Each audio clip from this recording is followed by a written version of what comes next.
Hello friends, welcome to youtube.com oblique drvet channel. I am Dr. P.R. Patel, Professor and Head, Veterinary Medicine. We discuss here important bacterial disease, Enterotoxaemia Type D. In part 5, we discuss differential diagnosis, treatment and control of Enterotoxaemia Type D.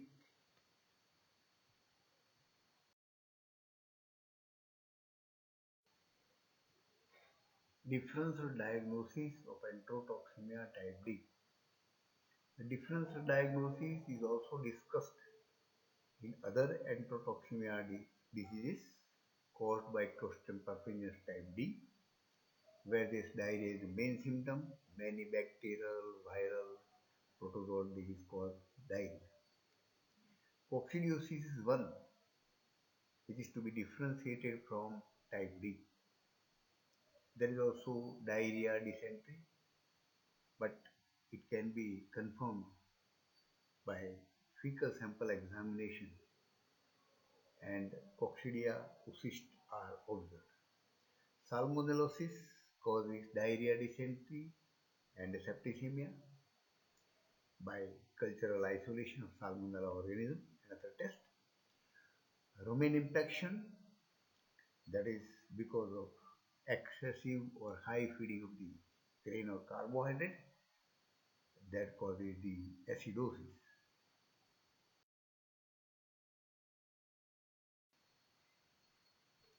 We discuss here the treatment aspect.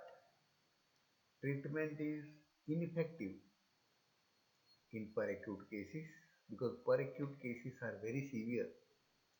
Death without pre-monitoring symptoms. So there is no time to treatment. Treatment is partially effective in acute cases if proper fluid therapy and proper antibiotics are given. Then there are chances of cure of the acute cases.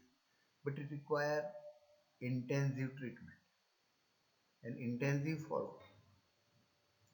Broad spectrum antibiotics is the Clostridium perfringens. That is also a important treatment.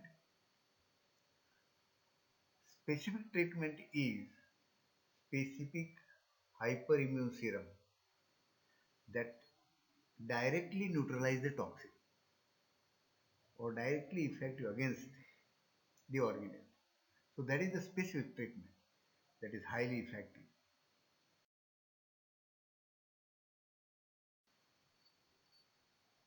Prevention aspect of enterotoxemia type D.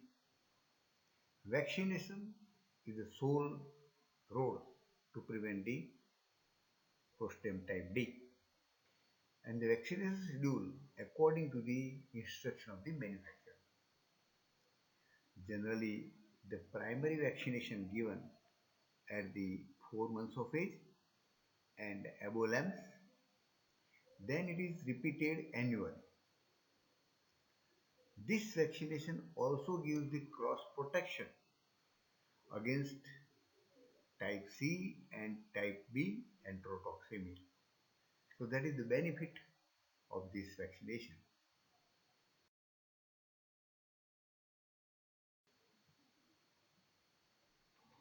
Control of enterotoxemia type D. We have to plan the control program, and this control program depends on many factors.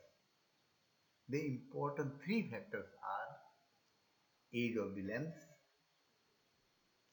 frequency of disease appearance in a particular area, whether frequency is less, moderate or severe, and the type of animal husbandry followed in a particular area or particular farm. So these factors are kept in mind for planning the control program.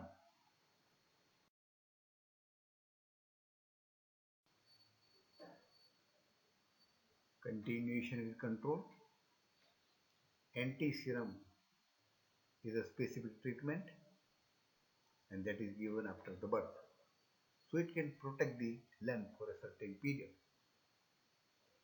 If the disease is consistently observed in young lamb, then clinician has to follow immunization of ewes. In the ewes, for immunization, for the first year, two injections are given. First injection, then booster injection given 4 to 6 weeks before lambing. So when there is lambing is there, then colostrum is full of antibody. So it will give protective colostral antibody. And then vaccination is given annually, one injection each year.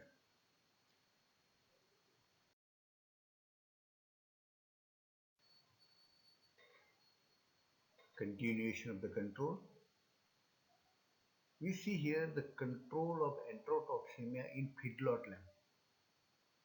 There are two strategies. One strategy is reducing the quantity of concentrate in the diet. We know that excess quantity of concentrate, carbohydrate diet causes stress or stasis in the GI tract, and that causes the proliferation of Clostridium perfringens type D. But this strategy is not economic because in feedlot cattle or feedlot lambs, it reduces the growth of the lamb. The another strategy is immunization of all lambs with toxoid when they enter the feedlot. This is more economic because it will immunize all lambs and it causes a proper growth of the lamb. So this is more economic.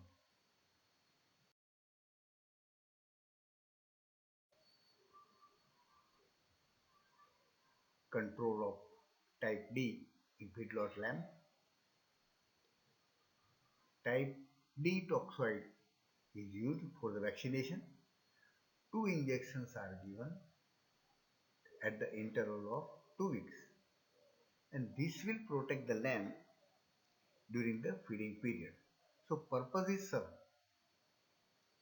Other general control measures are adopted are very common: isolation of the infected, hygiene and sanitation, disinfection of the premises, and other measures will help in control the disease.